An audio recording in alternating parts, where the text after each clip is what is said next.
Halo semuanya, pada video kali ini aku ingin membahas salah satu pemain muda potensial berbakat milik Harimau Malaya, yaitu Hakimi Azim Rosli. Kenapa aku ingin membahas pemain ini, pemain yang disebut biasanya Hakimi ini? Karena kita tahu bahwa belakangan ini Hakimi ini banyak dikaitkan dengan JDT. Karena rumor yang beredar bahwa Hakimi ini ingin bergabung ke JDT dan JDT pun tertarik untuk mendatangkan Hakimi ini di musim 2025-2026. Tetapi kita tahu sendiri bahwa JDT banyak sekali pemain yang berkualitas, pemain yang mempunyai permainan yang sangat baik dari passingnya, pressingnya, stamina-nya, dan juga skill individunya. Dan juga kita tahu bahwa fasilitas dari JDT ini nomor satu di Malaysia. Oleh karena itu dengan datangnya Hakimi ke JDT ini tentunya menjadi angin segar untuk bisa Hakimi meningkatkan skillnya. Tetapi pada video kali ini ingin membahas terkait positif dan juga negatifnya dari datangnya Hakimi ke JDT. Langsung saja pada pembahasannya, yang pertama yaitu tentang profil pemain ini. Pemain ini lahir pada 6 Januari 2003, sekarang berusia 22 tahun, sama seperti Arif Aiman.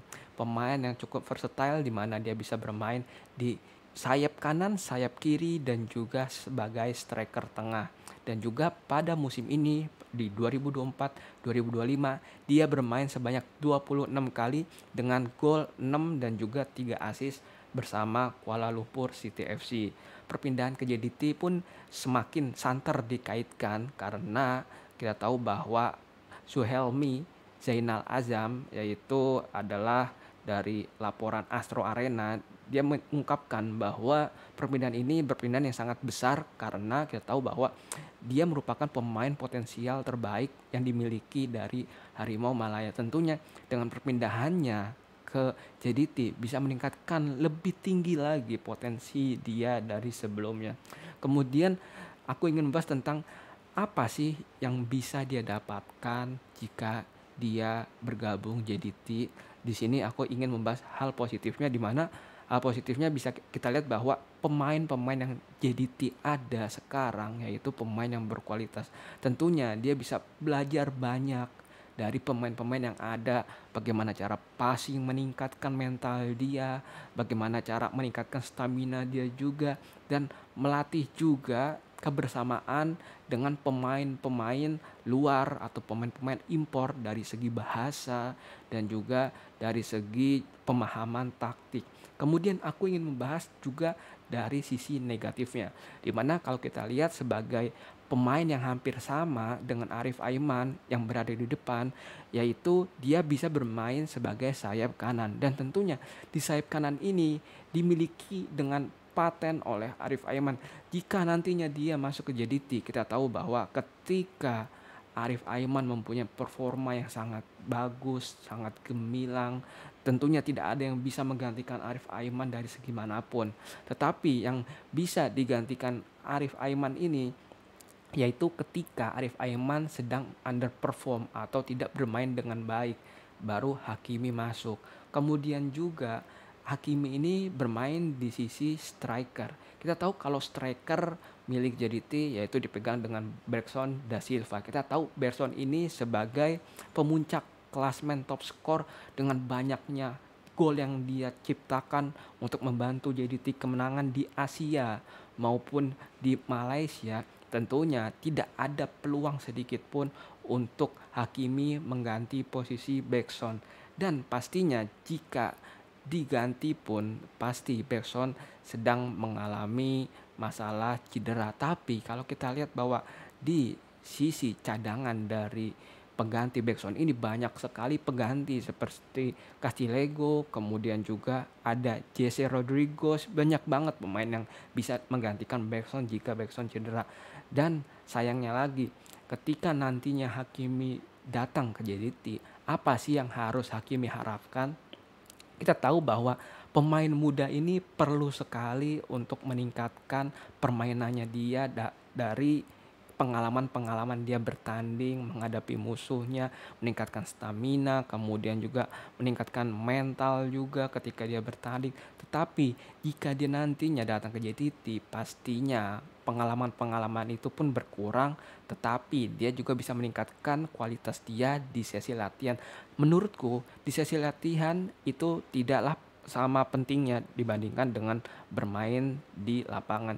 Jika Hakimi ingin bermain latihan terus, kemudian dia yakin bahwa jika latihan bisa meningkatkan skillnya ya tidak apa-apa. Tapi menurutku jika hanya latihan itu tidak akan meningkatkan pemahaman dia dari segi taktik, dari segi pengalaman dia bermain.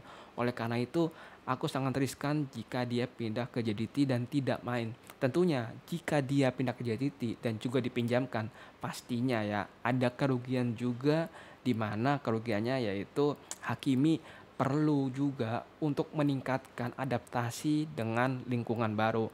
Jika nantinya Hakimi dari KL pindah ke JDT, kemudian JDT meminjamkan pemain ini di luar KL, tentunya dari Hakimi perlu untuk menyesuaikan kembali adaptasinya. Kemudian di setiap musimnya jika dipinjamkan setiap tahunnya, pasti ini akan merugikan dari Hakimi karena Hakimi tidak bisa mengeluarkan potensi terbaiknya yang dia punya untuk bermain sebagai tim dan bisa tampil baik sebagai tim di satu tim. Oleh karena itu pasti banyak banget perdebatan antara Hakimi ini harus di JDT ataupun tetap di Kuala Lumpur City FC, dan menurutku dia pasti akan menentukan langkah terbaik untuk dirinya sendiri. Kita tahu bahwa dia adalah pemain yang mempunyai kualitas yang bagus.